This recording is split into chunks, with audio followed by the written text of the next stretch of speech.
Hello friends, AmyR here with Prairie Paper and Ink with another card using some of the newest Simon Says Stamp products. So I just loved this watering can image from the new Garden Fresh stamp set. I have all sorts of ideas. I was like, oh, it'd be so fun to like color it and make it look like the watering can, is rusted or a patina, all the things. It's funny sometimes, just the ideas start rolling and I just start creating and I'm always flying by the seat of my pants. So everything kind of took on a completely different look. I was thinking like mixed media and all these things and it ended up going more clean and simple of all things. So anywho, I stamped the image onto Simon's smooth white cardstock with intense black ink. And then I am coloring the image in with my Spectrum Noir TriBlends. I think I mentioned in a recent video. I think I did. I finally got my hands on the second brush set because there's two brush sets and I use markers from both. And the second brush set that they released has more blends, and then it has like some ones that they call extend. That's what I'm using here. I'm using the ice gray blend and the ice gray extend. It just gives you more shades of the same color. So that's what I did on this watering can, because up until now, all of the TriBlend coloring I've done, and I will have a link at the end of this video to the playlist that I have with all the videos that are in it so far using these markers. Up until now, I have stuck with just one marker per whatever it is I'm coloring, because you get 3 shades in there. It's usually more than enough. But with this, I used basically both markers in 6 shades and it just worked. Is it necessary? No. But since the watering can was like pretty much the focus of the image in a sense, it was worth it to have the extra shades and just to add a little bit more depth. As always, I'm not really following any sort of rules when it comes to like light source and all that kind of stuff. Force of habit, I usually kind of picture my light source as coming from the upper right, but at the same time, it's subjective. So anywho, I used my Copic colorless blender around the edges on a few spots where I'd kind of gone over the lines, because I wasn't still sure. I was planning on cutting this image out. There is a coordinating wafer die set for this stamp set.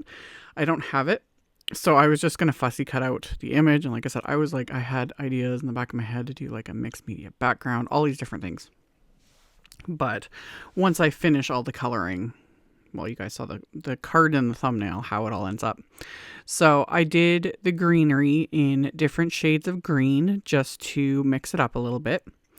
And the florals ended up being kind of different shades of purple. That same thing. It wasn't really my intention. I was going to do like pinks and blues, and the purple happened. Pink and blue make purple. So yeah, it just worked. And I went with it because they're pretty. So colored everything in.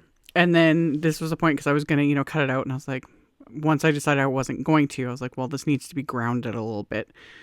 So I need to add a bit of shading. So I used the brown gray blend and brown gray extend and just the lightest shades of those to add little shadows here and there.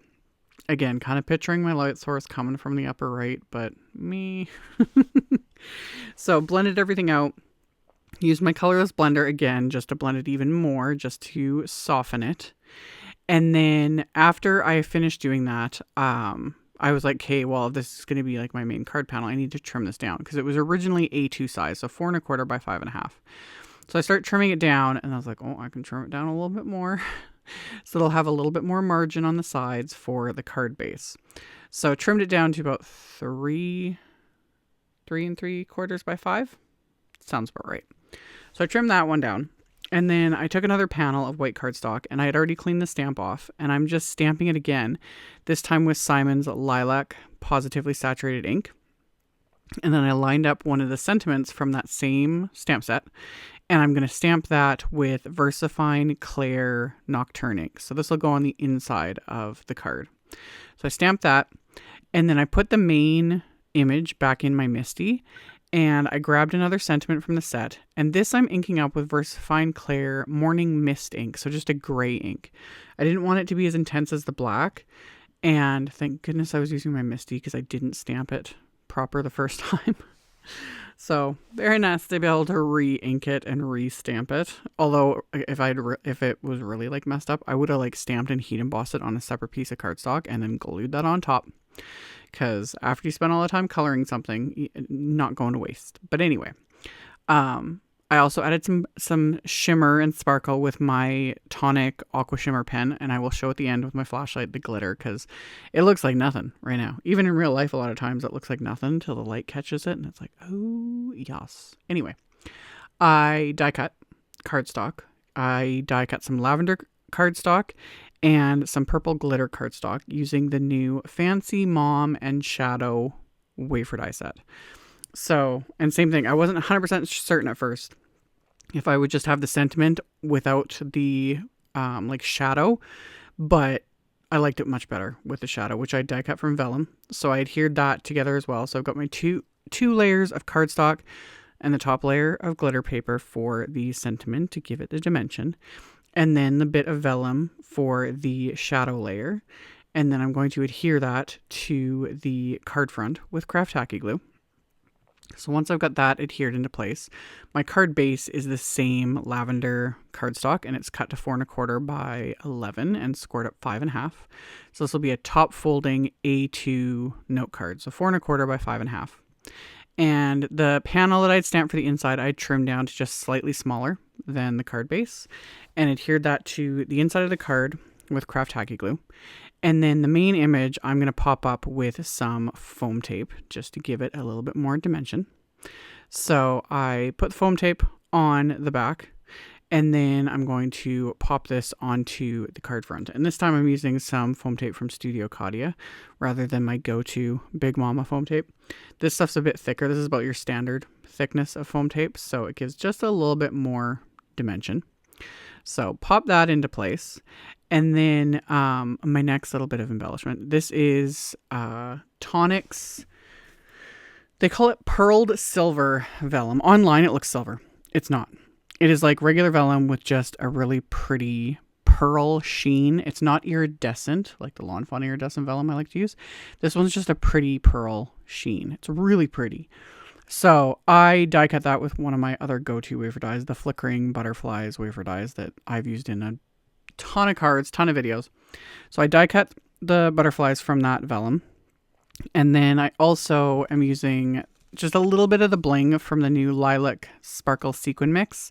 There was some like really like kind of iridescent lavender color confetti in the mix. And I was like, oh, well, this is all just meant to be. So I adhered the little vellum butterflies with just little tiny dabs of craft tacky glue, and then adhered the bling into place. Once all of this is adhered, this card is complete. It's very purple, totally not what I was planning. A little more on, this is kind of more my version of clean and simple. You know, I've snuck in some sparkle, got some iridescent vellum butterflies and a little bit of bling, glitter sentiment, you know.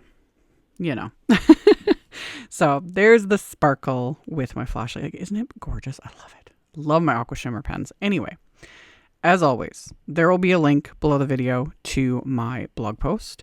There will be a supply list with links to all the supplies I used. You can check that out below if you are interested. This is also part of a blog hop for Simon's latest release.